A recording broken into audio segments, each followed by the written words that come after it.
Good morning, it's Bank Holiday Saturday and I'm going fishing on the Staffordshire Worcestershire Canal. Just parked, got my gear there, see my quiver over my shoulder. Oh, my rod's just dropped down. Hang on, I'll be back. Where was I? I think the Velcro has been used that many times it's lost its effectiveness to some degree. You have to watch it, don't you, if your rod drops and then trails on the ground. Right, it's suddenly gone dark. It's not a total eclipse. I'm passing underneath the road now.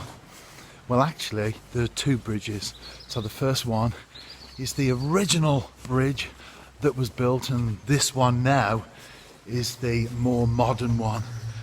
The Staffordshire Worcestershire Canal, as its name suggests, travels through both counties and from the Severn at Stourport right the way up to the northern part of the Midlands, where you can eventually connect with the Mersey, Trent.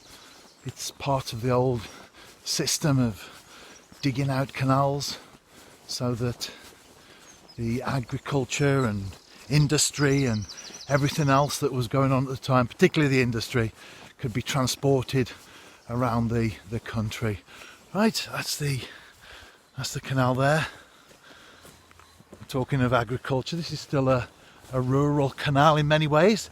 Passes through places like Kidderminster and skirts Wolverhampton, but in the main it's still very rural.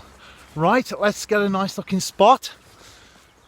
A few along there, lots of stuff on the far bank.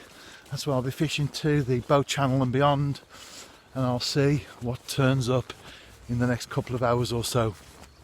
Casting out for the first time, float fishing, and as soon as I got here I put some brown crumb out. Well, actually I put the plummet on first so that I've got the depth just right. That's important, although it's dug out by hand, hence the local term the cut.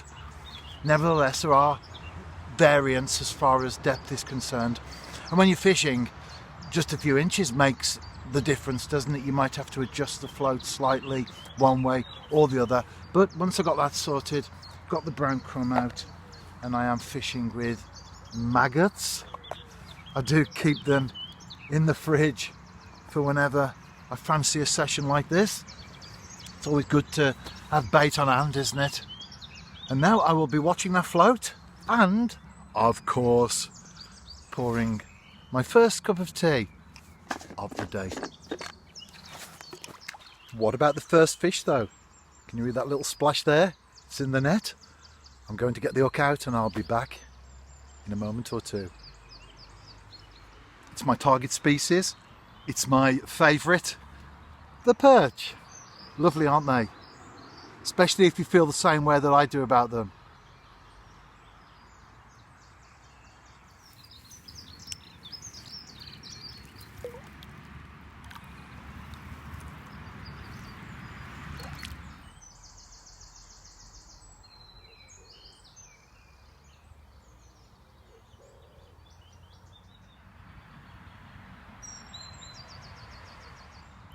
It is a tight spot where I am, and of course you have to be respectful and keep the towpath free, don't you?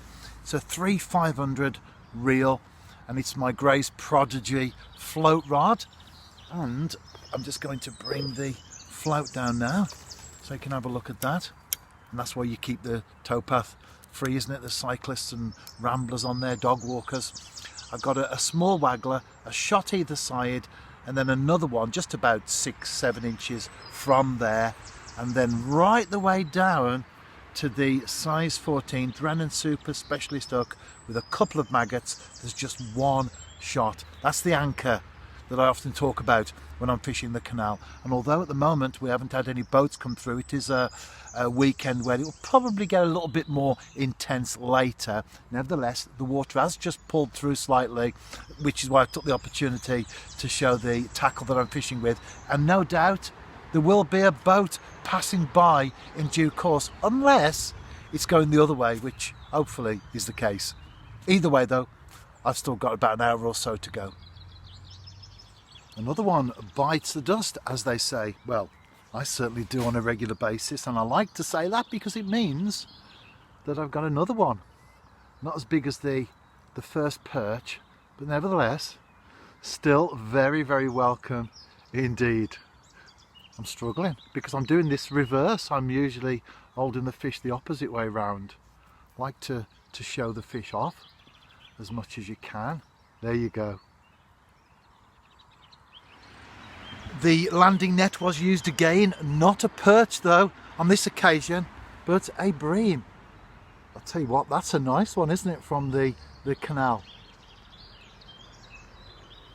This is turning out to be a very good session indeed.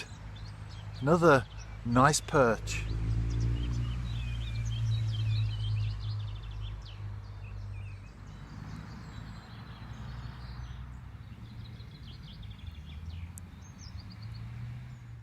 I certainly enjoyed that session. I think that's what you call a red letter one.